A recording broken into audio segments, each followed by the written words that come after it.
राधे राधे दोस्तों। आज की कहानी है भगवान की कृपा। एक ग्वाला रोज गाय को चराने गांव से बाहर जंगल में जाता था। जंगल में एक संत का आश्रम था। वह संत रोज तप ध्यान मंत्र जाप करते थे। ग्वाला रोज संत को देखता तो उसे समझ नहीं आता था कि ये संत सब क्यों करते हैं। ग्वाले की उम्र कम थी। संत के इन कर्मों को समझने के लिए वह आश्रम में पहुंचा और संत से पूछा कि आप रोज ये सब क्या करते हैं। संत ने बताया कि मैं भगवान को पाने के लिए भक्ति करता हूँ।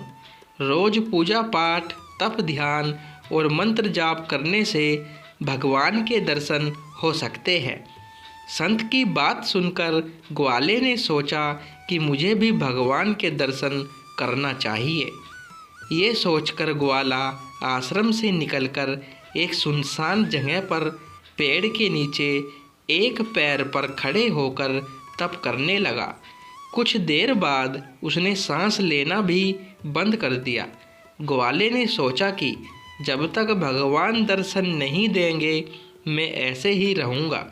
छोटे से भक्त की इतनी कठिन तपस्या से भगवान बहुत जल्दी प्रसन्न हो गए।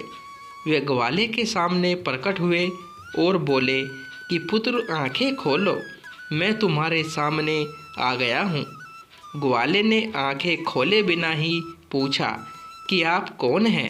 भगवान बोले कि मैं वही ईश्वर हूँ जिसके दर्शन के लिए तुम तप कर रहे हो। ये सुनकर ग्वाले ने आंखें खोल ली, लेकिन उसने ईश्वर को कभी देखा नहीं था। वह सोचने लगा कि क्या ये वही भगवान है। सच जानने के लिए उसने भगवान को एक पेड़ के साथ रस्सी से बांध दिया। भगवान भी भक्त के हाथों बंध गए। ग्वाला तुरंत दौड़कर उस संत के आश्रम में पहुंच गया और पूरी बात बता दी। संत ये सब सुनकर हैरान थे। वे भी तुरंत ही ग्वाले के साथ उस जगह पर पहुंच गए। संत उस पेड़ के पास पहुंचे तो वहां कोई दिखाई नहीं दिया। भगवान सिर्फ ग्वाले को दिखाई दे रहे थे। संत ने बताया कि मुझे तो यहाँ कोई दिखाई नहीं दे रहा है। तो ग्वाले ने भगवान से इसकी वजह पूछी। भगवान ने कहा कि मैं उन्हीं इंसानों को दर्शन देता हूँ जो निस्वार्थ भाव से मेरी भक्ति करते हैं। जिन लोगों के मन में कपट स्वार्थ लालच होता है उन्हें मैं दिखाई नहीं देता।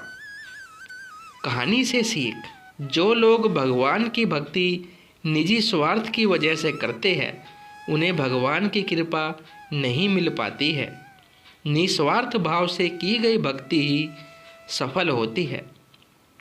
दोस्तों, कहानी पसंद आई हो तो वीडियो लाइक करें और अगर आपने चैनल को अभी तक सब्सक्राइब नहीं किया तो कृपया चैनल को सब्सक्राइब करें। धन्यवाद दोस्तों।